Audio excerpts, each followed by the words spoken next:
पृथ्वीराज रासों में रेवा तट समय पिछले भाग में हमने देखा था कि तातर मारूफ खां ने चौहानी उखाड़ फेंकने का बेड़ा ले लिया है और वो कहता है कि केवल एक साहब शाह यानी कि गोरी रहे और कोई ना रहे। ये कहकर गोरी की सेना उसका स्वागत कर रही थी। अब आगे दूहा। अही बेली फल हथ लई तो ऊपर तत्तार मेछ मसरती सत्ती कई बंच कुरानी बार। यहाँ कुरान पढ़ने के बारे में है। बेली यानी कि सुपारी की बात की गई है। तो इसका भावार्थ है कि मलेच मलेच यहाँ किसको कहा गया है? तातर मारूफ खां। उसने तुम्हारे विपक्ष में दी हुई अपनी सलाह की सत्यता प्रदर्शित करने के लिए हाथ में पान और सुपारी ली और फिर कुरान के वाक्य पढ़े। ये जो जानकारी है वो कहाँ से मिल रही है चौहान को? तो चंद पुंडीर का जो पत्र है उससे। तो ये कहते हैं कि अही बेली हाथ फल हथ लई, हाथ में वो लेके सुपारी लेके, तो ऊपर तत्तार तत्तार वो तातर मारूफ खां की बात हो रही है। मेच मसरती सत्ती के बंच कुरानी बार, बंच में पढ़ना, कुरान को पढ़ा। ठीक है, कुरान के वाक्य पढ़े। आगे है कुंडलियाँ। बर मुसाफ तत्तार शाह मरन कीति तन बांझ में भंजे लाहौर धर लेहू सुनी सु विहान।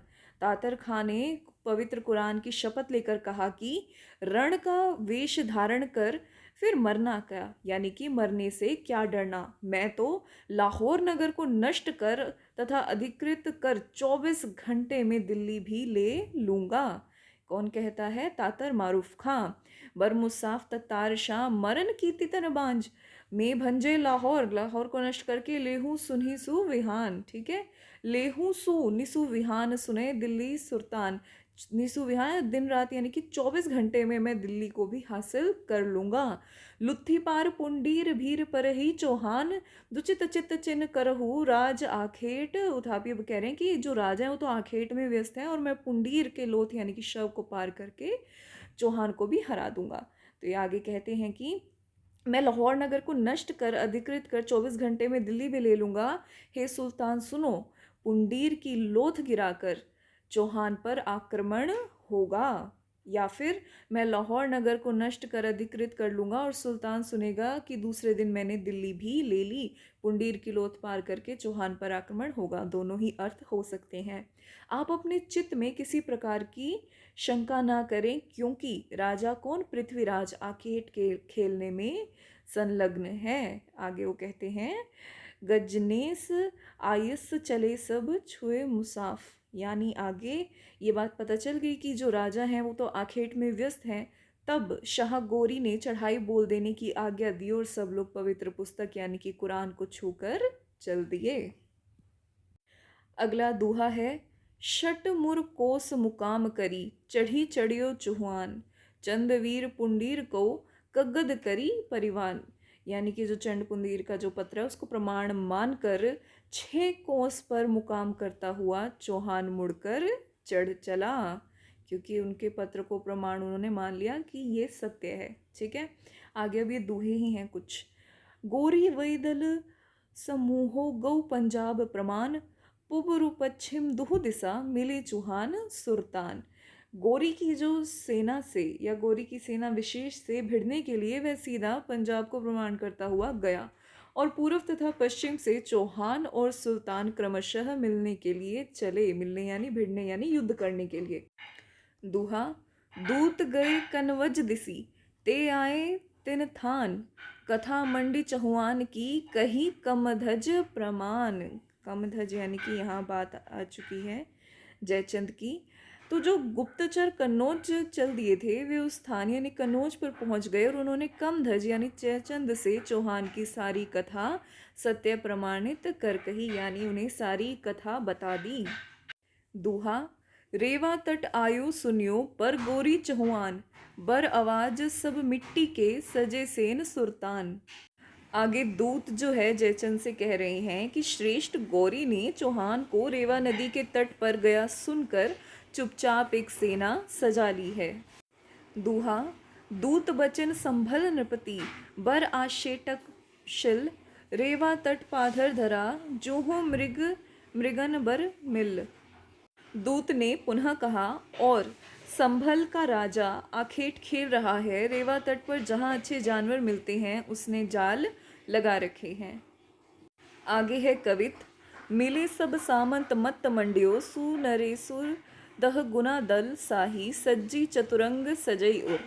भावार्थ है कि जो सब सामंत हैं वो एकत्रित हुए हैं और नरेश्वर यानी पज्जुन राव ने ये सुझाव पेश किया कि शाह ने बड़े विचार पूर्वक हम लोगों से 10 गुनी चतुरंगिनी सेना तैयार कर ली है। इसलिए इस समय आप शांति नीति ग्रहण कीजिए और यही श्रेष्ठ मंत्रणा है, यानी कि यही श्रेष्ठ सलाह मैं आपको दे सकता हूँ। क्या कहते हैं? मिले सब सामंत, सब सामंत मिलते हैं, मत मंडियो सु फिर मत देते हैं ये व्यक्ति, दह गुना दल साही, जो शाह है उसने 10 गुना चतुरंगिनी सेना सज्जी चतुरंग सजई और मवन मत चुको ना, सोई वर मंत विचारो, बल घट्यो अपनो सोचो, पिछलो निहारो। अब ये कह रहे हैं कि पीछे का सोचो कि हमारा दल बल कितना घट गया है पिछले जो युद्ध हैं उनसे। तो ये कहते हैं कि अपना बल घट गया है, पिछली लड़ाइयों का क्या प्रभाव पड़ा है इसे भी सोच लीजिए। अपने विविध अंगों को मिलाकर और युक्तिपूर्वक गोरी की सेना को घेर कर हम मुक्ति लें। मुक्ति लें अर्थात शत्रु से पीछा छुड़ावें। तन सद सट्टे लीजे, मुगति जुगति बंद गौरी दलह, संग्राम भीर पृथ्वीराज बल, अपमति कीजे कलह। आगे वो कहते हैं कि पृथ्वीराज के बल अर्थात सेना पर इस समय संग्राम की भीड़ है, यानी चारों ओर से प्रहार हो रहे हैं। अतएव अपने आप झगड़ा मोल न लीजिए, आप अपने में कलह न कीजिए अथवा गौरी से इस समय झगड़ा न कीजिए, उसे मिलाए रहिए। ये जो है सुझाव देते हैं पज्जुन राव या नरेश्वर। कवित। सुनई बत पज्जून, राव प्रसंग मुस्कयो, देव राव बगरी, सेन दे पाव कसकयो। आगे इसका भावार्थ है कि पज्जुन की उपरोक्त बात, जो ऊपर वाली बात सुनकर है, राव मुस्कुराते हैं और देव राव बगरी ने इशारा करते हुए अपना पैर खींचा और व्यंग्यपूर्वक कहा। इस तरह आपस में मेल करके पीछा छुड़ाना क्या ही वीरोचित वाक्य है। उन्होंने सुझाव दिया ना कि अगर आप इस परिस्थिति से बाहर निकलना चाहते हैं तो युद्ध करने की बजाय आप शांति प्रस्ताव रखिए, संधि कीजिए। तो उसी पे उनका उत्तर है आगे। ठीक है। तन सट्टे सटी मुक्ति बोल, भारती बोलई, लोहो अंच उड्डंत पत तरवर जिमि डोले। आगे वो उदाहरण से कहते हैं कि स्वयं तो जब लोहे से लोहा बचकर आँच निकलती है तो वृक्ष के पत्ते सदृश डोलने लगते हैं, यानी सामने युद्ध होते देख कांपने लगता है। सुल्तान चढ़कर हमारे सर पर आ गया, दिल्ली राज भी एक सेना तैयार कर लें। कठिन मोर्चों पर धैर्य धारण करने वाले हमारे सामंत अब भी उनसे कम नहीं है, यानी अपनी शक्ति और अपने बल को पहचानिए। सुल्तान चंपी मुशियाँ लगियो, दिल्ली नृप दल बनियुद्ध। हम दिल्ली नृप भी अपनी सेना तैयार रखें, बात की गई है। भर भीर धीर सामंत पुन, अभय पंटतर जानिबो। वो कहते हैं कि दिल्ली राज भी एक सेना अवश्य तैयार कर लें। शत्रु सेना की संख्या और अपने सामंतों की वीरता बराबर ही समझना चाहिए। आगे कवित है। कहे राव पज्जून तार कढ़्यो तत्तारई, माँ दक्षिण वे देश भरी जद्दव पर पारे। अब जो है फिर पज्जून राव इस पे उत्तर देता है कि इससे पहले मैंने तातरियों से बचाकर तुम्हें निकाल लिया था, दक्षिण में यादवों पर मैंने आक्रमण किया था। अपने बताते हैं वो किससे। ठीक है। तातरियों काढ़ियो, दक्षिण देश भरी जद्दव पर पारियो, चामन राय के साथ मैंने जंगलियों को हराया था। ये उदाहरण दे दे के बता रहे हैं।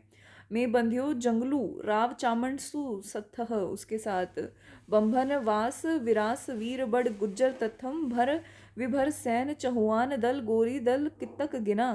वो कहते हैं कि बंभनवास में मैंने बड़गुजर को निकाल बाहर किया, यानी कि मैंने बड़गुजर के साथ वभनवास में विहार किया। चौहान की सेना युद्ध प्रिय वीर सैनिकों की सेना है, गोरी की सेना को तुम क्या समझते हो।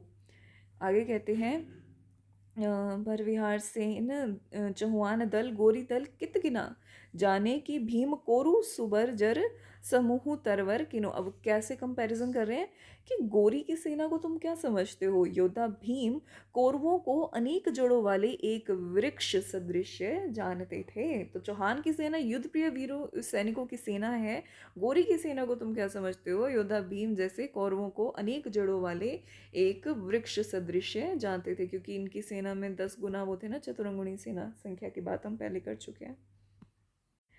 कवित। तब कहे जेत पवार सुनहु पृथ्वीराज राजमत, जुद्ध साही गोरी नरिंद लाहौर कोट गत। भावार्थ है कि तब जेत पवार यानी प्रमाण ने कहा कि हे पृथ्वीराज, राजमत यह होना चाहिए, सुनहु पृथ्वीराज राजमत, नरेंद्र को लाहौर के दुर्ग में पहुंचकर शाह गोरी से युद्ध करना चाहिए। हे राजन पृथ्वीराज, मेरी सलाह सुनिए, लाहौर के दुर्ग में पहुंचकर युद्ध में आप शाह गोरी को पकड़ लें। हो गया ना कि तब कहीं जैत पवार ने कहा कि सुनो पृथ्वीराज राजमत, युद्ध साही गोरी, सा गोरी शाह से युद्ध कीजिए, नरेंद्र लाहौर कोट गत। सबई सैन अपनो राज एकठ सु कीजई, इष्ट मतल सगपन सुहित, कागद लीशी दिजई। आगे वो कहते हैं कि अपने राज्य की समस्त सेना एकत्रित कर लेना चाहिए और अपने इष्टों, भृत्यों, सगों और सहितों को पत्र लिखकर देना चाहिए। हे सामंतों के स्वामी, यही राजमत होना चाहिए, फिर जो कुछ आप और विचारें। यानी कि हम अपने दलबल को और ज़्यादा ताकतवर बना सकते हैं, अपने निजी जो भी हैं उनको पत्र लिखकर। कागद लिशि दीजिए, सब सेन अपनो राज एकत्रित कर लीजिए, इष्ट मित्र सगपन सुहित जो भी हैं हमारे सगे संबंधी। सामंत सामी ही मत है, अरुजु मंत चितई नृपति, धन रहे धम जस जोग है, दीप दीपति दीवलोक पति। आगे वो कहते हैं कि हे सामंतों के स्वामी, राजमत तो यही होना चाहिए, धर्म और यश का योग ही आपका मुख्य धन होना चाहिए। धर्म और यश, क्योंकि आपका तेज इंद्र के समान अक्षय है। यानी कि हे सामंतों के स्वामी है तो हम सामंतों का मत है, और जो बात आप उचित समझे वह ही की जाए। स्वामी धर्म एक पवित्र वस्तु है और राजपूतों के लिए यश के योग्य होना ही कल्याण है। राजन पृथ्वी पर इंद्र सदृश तेजस्वी हो। ये वो कहते हैं कि मैंने अपनी सलाह दे दी है, पर जो भी राजन को उचित लगे वही सही है। आगे है कवित। बह बह कहीं रघुबंश राम हक्कारी स उठ्यो, सुनो सब सामंत साही आए बल छुट्यो। भावार्थ है कि रघुवंशी राम चिल्लाता हुआ उठा और व्यंग्यपूर्वक बोला, सामंतो सुनो, शाह आ गया है और वाह वाह तुम्हारा बल छूट गया। वो कहता है कि शाह आ गया और वाह वाह तुम्हारा बल, यानी कि साहस छूट गया। वीर पुरुष हाथी और सिंह सदृश जहाँ कहो रुंध घिर जाता है, वहीं युद्ध में जूझ पड़ता है। वह समय असमय का विचार नहीं करता और लज्जा की कीचड़ में नहीं फंसता। मतलब ये जो थोड़े से कायरतापूर्ण सुझाव जो कुछ सामंत दे रहे थे, तो उस पे व्यंग्य पूर्वक जो है रघुवंशी राम चिल्लाता हुआ बोला। ठीक है, तो यहाँ पे थे हम। बह बह कहीं रघुवंश राम हक्कारी स उठियो, सुनो सब सामंत साही आए बल छुटियो। मतलब वो आया, शाह आया और सबका बल छूट गया। गजरु सिंह सब पुरुष जही, रुंधे तह जूझे। मतलब वो तो पुरुष तो सिंह और गज के समान होता है, जहाँ घेर लिया जाए वहीं वो युद्ध करता है। समो असमो जान ही न लज पंके आलुझे, वो समय असमय लज्जा आदि इन चीज़ों का ध्यान नहीं करता। सामंत मंत जाने नहीं मत गहे इक मरन को, सुल्तान सेन पहले बंध्यो फिर बंध्यो तो कर्ण को। आगे वही कहते हैं कि सामंतों का एक ही मत है और वह है मरना। इसके अतिरिक्त वे दूसरा मत नहीं जानते। सुल्तान की सेना को मैंने पहले बांध लिया था और अब की ना पकड़ लूँ तो कर्ण का बेटा नहीं। यानी कि सुल्तान ने तो अपनी सेना पहले ही से बांध ली है, अब तुम भी एक तैयार करना चाहते हो, इससे क्या लाभ होगा। ये दो अर्थ हैं, ये वाला ज़्यादा रेलिवेंट सा नहीं लगा। पहले वाला ही ठीक है कि जो है ना, सिंह के समान बनो, ठीक है, युद्ध से भागो नहीं।